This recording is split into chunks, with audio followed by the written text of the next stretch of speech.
Bonjour et bienvenue dans votre magazine Dionysien. Cette semaine, retour sur la journée internationale de lutte contre les violences faites aux femmes, puis direction le salon de l'éducation et pour finir, zoom sur le nouveau boulodrome du Mausolée. Sans oublier en fin d'émission votre agenda.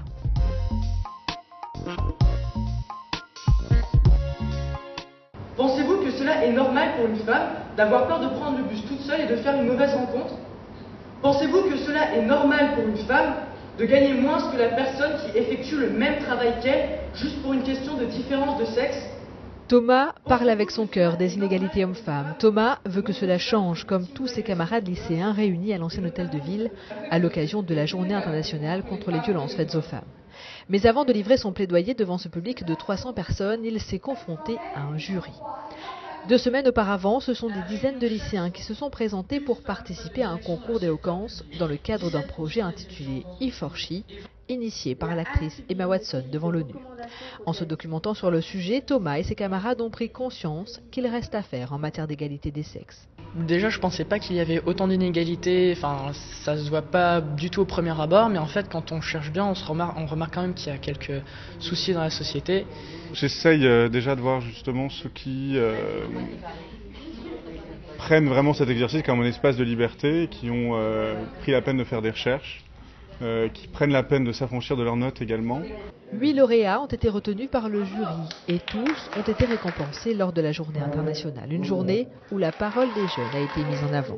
C'est par les jeunes en tout cas que l'information, que la sensibilisation doit passer, et parce que je suis persuadée que c'est par les jeunes que les comportements vont changer.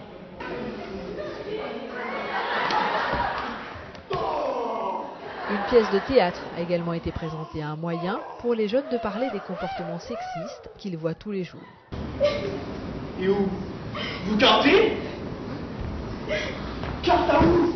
Des scènes parfois dures pour faire réagir. Ces lycéens ont travaillé durant des mois sur cette pièce afin de faire passer un message. On a beaucoup travaillé au départ, c'était beaucoup d'improvisation, c'est-à-dire que c'est vraiment nous qui avons décidé d'aborder certains sujets, certains thèmes, où on se sentait concerné. Cette journée a été l'occasion de parler de la condition de la femme en France, mais aussi dans le monde. Le sort de ces filles violentées dans les conflits, notamment comme en Syrie où sévit Daesh. C'est par une minute de silence pour toutes leurs victimes que cette journée avait débuté.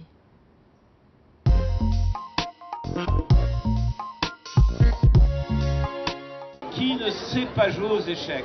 Un moment d'échange autour des activités périscolaires et qui mieux que des enfants pour en parler.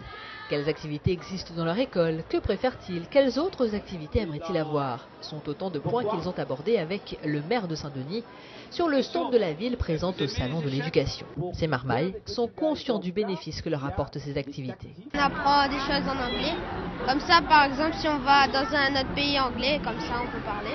Et on fait des instruments de musique et d'autres trucs. Vous trouvez ça bien? Oui. Pour la 7e édition du salon, la ville de Saint-Denis a mis un accent particulier sur les activités périscolaires. Effectivement, nous avons un espace sur l'échec, donc nous avons une table d'échecs. Nous avons un espace sur l'IML, donc par rapport aux langues, notamment au niveau du mandarin. Et puis nous avons effectivement un jeu du buzzer où il y a pas mal de questions, pas mal de quiz par rapport aux activités liées autour des activités périscolaires. 5 directions étaient présentes sur le stand. Cela a permis aux visiteurs de mieux cerner l'engagement de Saint-Denis pour la jeunesse, que ce soit pour les tout-petits ou les jeunes adultes. Sur place, la direction jeunesse a fait la promotion des dispositifs conçus par la ville, bus gratuits et bourses de voyage. Et les questions ne manquaient pas. Le plus souvent, c'est la bourse de voyage est destinée à qui? Où est-ce qu'on peut partir? Est-ce que je peux avoir une bourse de voyage dans le cadre sportif, dans le cadre des études ou autre? Et bien sûr, les bourses de voyage sont accessibles au plus grand nombre, aux jeunes âgés de 6 à 30 ans. Donc le public concerné est bien présent sur le salon. Outre les jeunes, des parents sont également venus s'informer.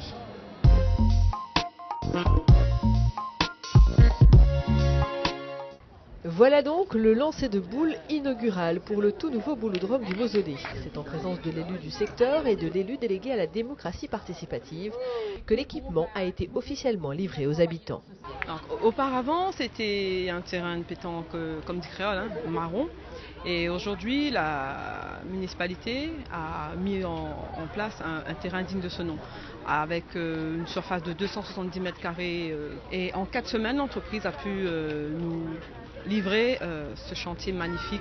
Refaire à neuf le boulodrome était une demande des habitants du secteur de Petite-Île, du bas de la rivière et de la colline. Cet endroit est un lieu de rassemblement et de convivialité. Il domine le quartier du bas de la rivière, il est à côté du mausolée, il est en plein milieu d'un espace vraiment très agréable et je pense que c'est pour cela qu'il est fréquenté par les habitants des alentours du mausolée.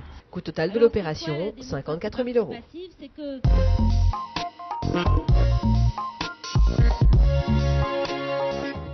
C'est un marché de nuit solidaire qui se tiendra ce samedi 5 décembre sur le Barachois dès 19 h. Outre une centaine de forains, de nombreuses associations caritatives seront présentes et une collecte de jouets sera organisée. À quelques jours de la fête de la liberté, venez vous plonger dans la vie des esclaves fuyards. L'exposition Un Marron se tient actuellement à l'ancien hôtel de ville.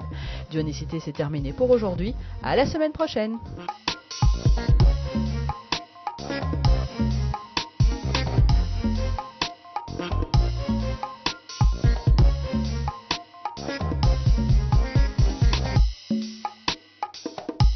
La ville de Saint-Denis vous a présenté Dionysité.